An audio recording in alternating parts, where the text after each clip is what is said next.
don't know how many people imagine hearing the prologue of Into the Woods as a start for a Sunday talk.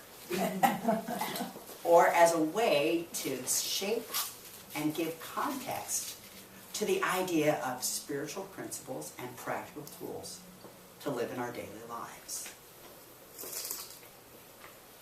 Once upon a time.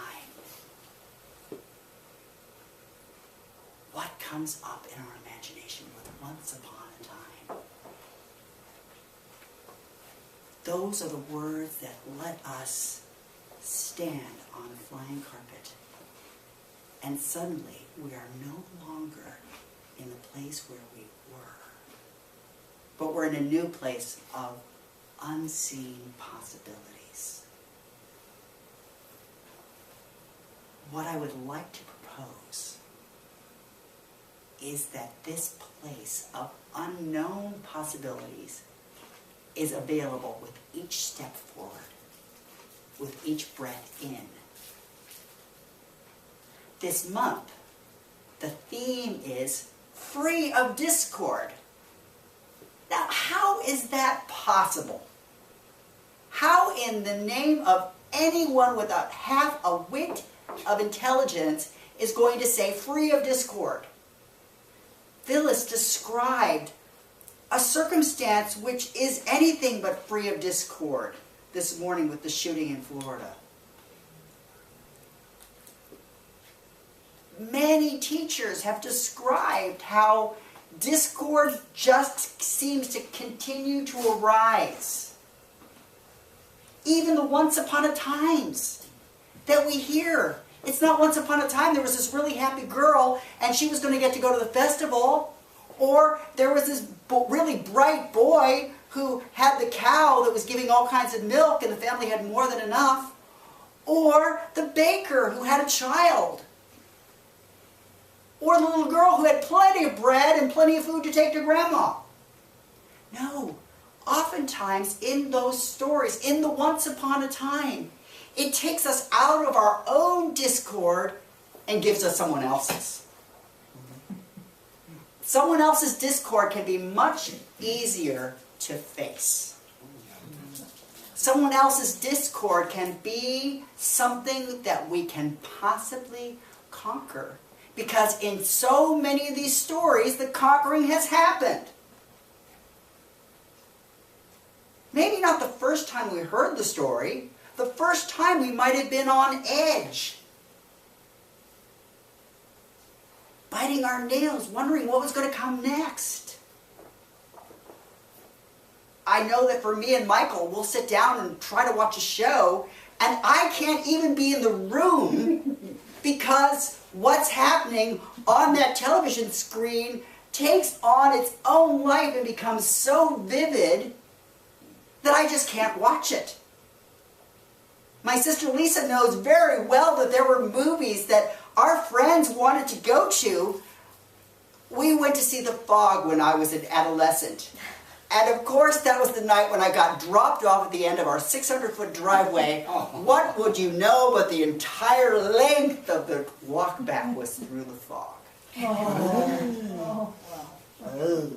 And yet, I would continue to go to these ridiculous, horrible movies where all kinds of awful things were happening. The fact of the matter is that the human nature really seems to have some kind of affinity with discord. And the notion of being free of it can be extremely threatening.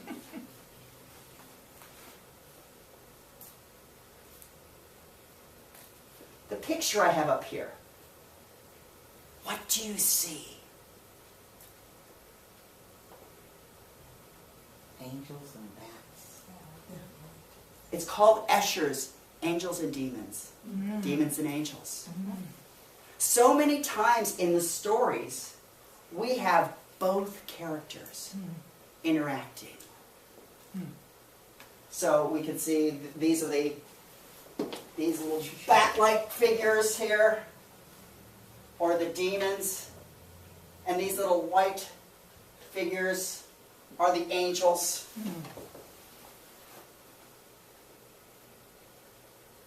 The demons and angels are always present. They're just a part of what the psyche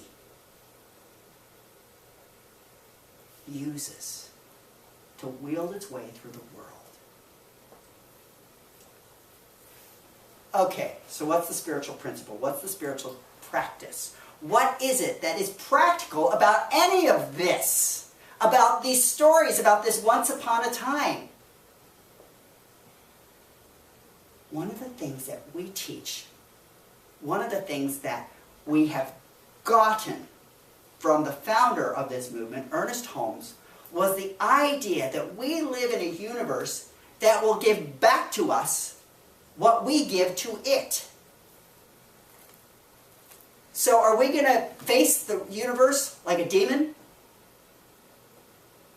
Are we going to face the universe like an angel? How are we going to choose to step forward? What character are we going to identify with in the stories? Are we going to identify as the victim who's been besought by demons? The helpless one who needs an angel to come along and save us?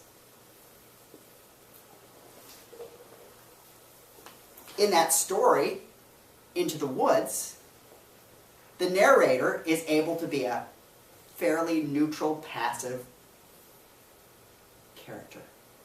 The problem, though, is in the second act, a giant comes in and starts to mess things up, even after things have gotten to the point of happily ever after. And the giant is looking for vengeance. And the townspeople think, They start looking all at the narrator. And their solution? Let's get rid of him. He's not one of us. So they throw the narrator to the giant. And he is promptly smashed out. He does give them a warning, though. He says, how will you get out of the woods without me to narrate the rest of your story? How often do we feel like we're in the middle of the story and we've lost the narrator? We've lost the narrative, and we don't know what's going to happen next. If we're saying that we're in this reciprocal universe where what we give it, it gives it back, it starts to get very tricky. One of the first questions that comes up with this teaching is, okay, so if we believe that God is good, and God is intelligent, and God is wisdom, and God is peace, and God is love, then how do I explain what's going on in the Middle East? And it's not just started yesterday. It's been going on for a long time, for generations, back to when they started writing it down in the Torah. The people in the Middle East have not been getting along well. This is fairly well established. And it's not just the Middle East. We look at the continent of Africa. Some tribes caught other tribes, brought them into slavery, and sold them off into slavery.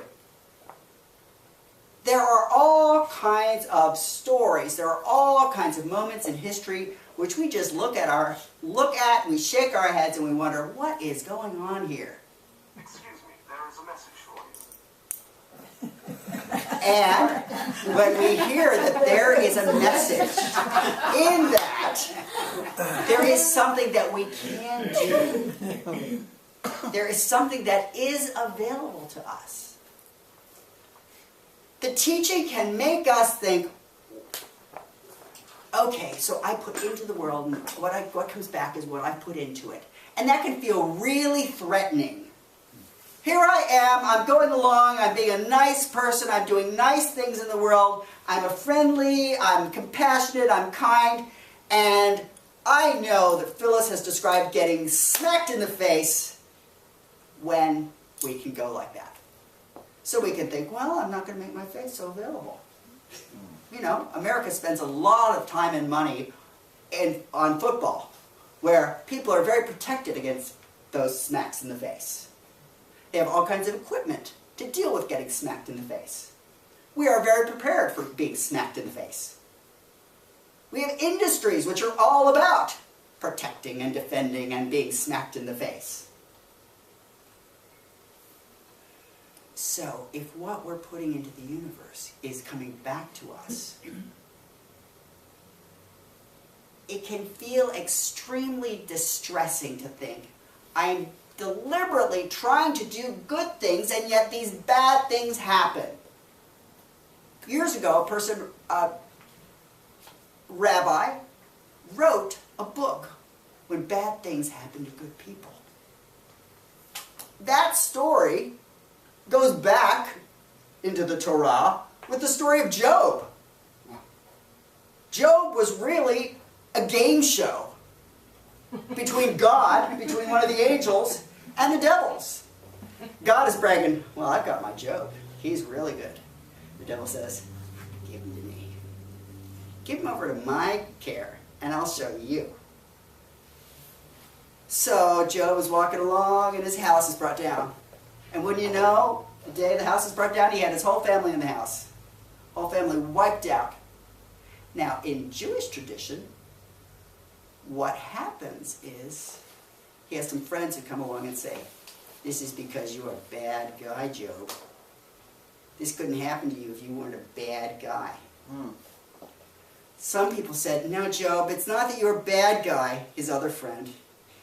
You know why this happened? Because your mom and dad were screwed up. And you're just carrying it forward. Now, I know none of you are likely to blame your mother or father. None of you are likely to see them having any cause or culpability. I know that I have in my past. I've certainly put culpability on my parents. This is why I'm the way I am. If my parents hadn't done this, then I would be this way. These stories come up all the time. And what happens in the story of Job is God wipes the whole equation out at the ending. He says you're both wrong because Job will not have it from either one of his friends who says he's either done something wrong or his parents did something wrong and he's just inherited it. The end of the story is enigmatic. God says, well, I'm whimsical. I do things in a way that nobody else can understand. So there. No. And doesn't it feel like that sometimes? Doesn't it feel sometimes like we live in a very capricious world? So how is it that what we put out comes back to us in such a capricious world? In such a snarky, shirky, weird world? I think the spiritual practice that we can engage in is to consciously look at our stories and to consciously choose how we're going to identify ourselves. Okay, that sounds good. How do I do it? What's the practical way to put that on?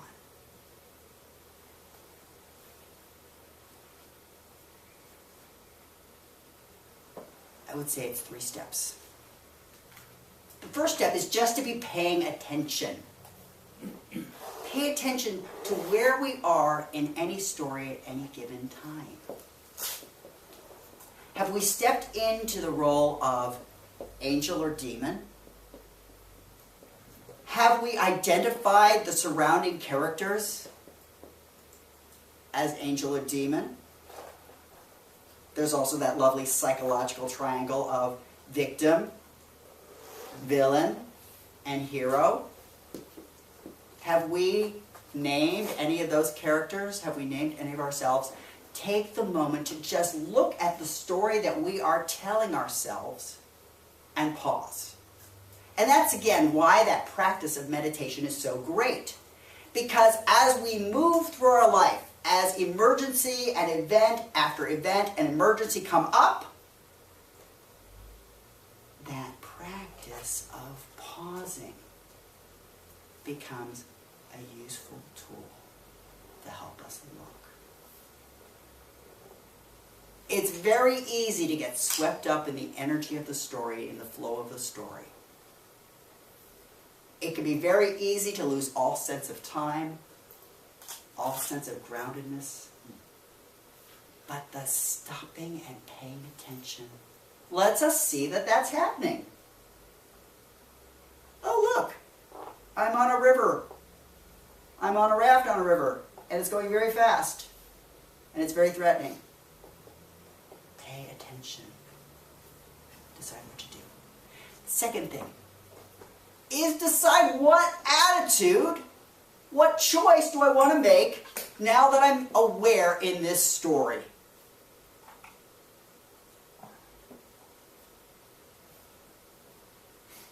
No matter what is happening, we always have the opportunity to choose.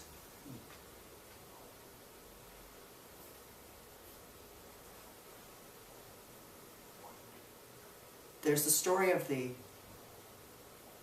Jewish prisoner who was on his way to the death camp. His family had been ripped away from him. He was packed into a train with other people. Death seemed all but a certainty. But he chose to look outside through the crack in the train where he was and to see the pink of dawn. And he chose to imagine that his wife may have been able to see that same pink of dawn. He chose to imagine something that was outside of his own suffering, outside of his own insecurity, outside of his own control, that there was this moment of beauty. So how can we stop and choose? I would say that that story gives us the answer, that sometimes it's just pausing and looking for the beauty. Where is the beauty in the shooting of all of those people?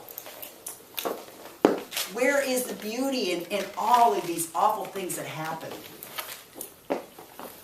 I'm not going to say that it's the reason that all of these things are happening, and I'm not going to make that kind of argument because it sounds really stupid. But what I can say is that looking for the beauty lets us put our attention on something different. And I can just give you a very easy physical example of that. My first time skiing, I spent a lot of time on the ground. It was not until the seasoned ski person, I think it was a junior in high school, who had gone on these trips for 2 years ahead of me, was finally able to say, it's like when you're walking. Look where you want to go. If you look at your feet, you're going to land where your feet are. You'll notice the same thing if you're driving. The minute you look over there, your car goes over there. The minute you put your attention on something, it follows. Now in science of mind, we call that the law of cause and effect. Where's my attention? I go towards that.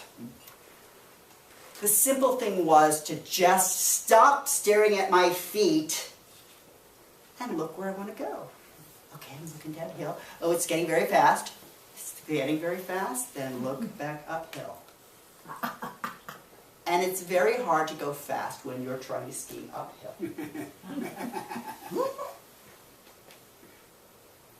So not only about stopping and paying attention, but direct your attention.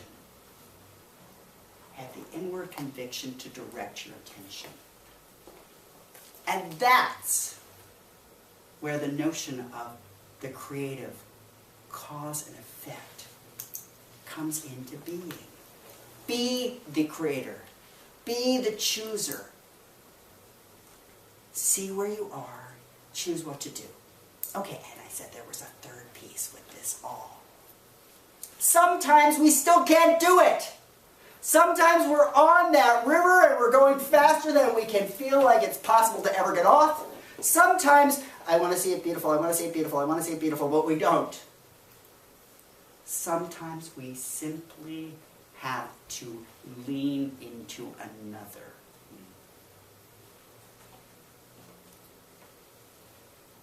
I'm going to give you permission to not do it all yourself. How many of us felt so proud with being able to do something all by ourselves? It's ingrained in us from a very early time. Oh, look at you. You took that step. Aren't you fabulous? Oh, look at you. You said those words. Look at you. You did this. You did this. We are constantly affirmed for our independence, for our capacity to do things that we could never do before. It's counterintuitive. It goes against so much training to lean away from that. We have been instructed, we have been directed, we have been told you have to do it yourself. If anything you can't get done yourself, you shouldn't be doing.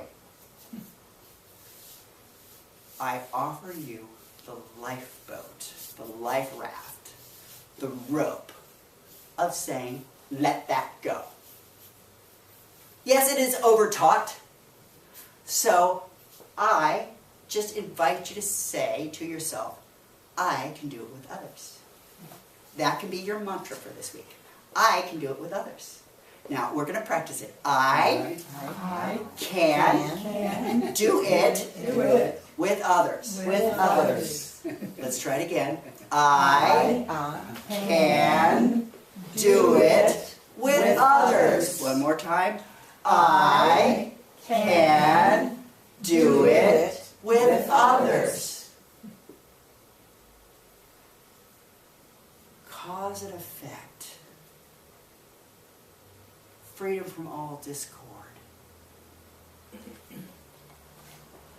What if discord is actually in service to bringing us to a new place? What if we stop fighting against the discord and look at it and say, how do I turn you into an opportunity? How do I turn you into a place where I can do it with others? How can I turn you into an event where I pause and I pay attention and I decide and I let myself do it with others? Sometimes it's as simple as just having the map. And with the map in hand, we go forward differently. You want to close out with this one?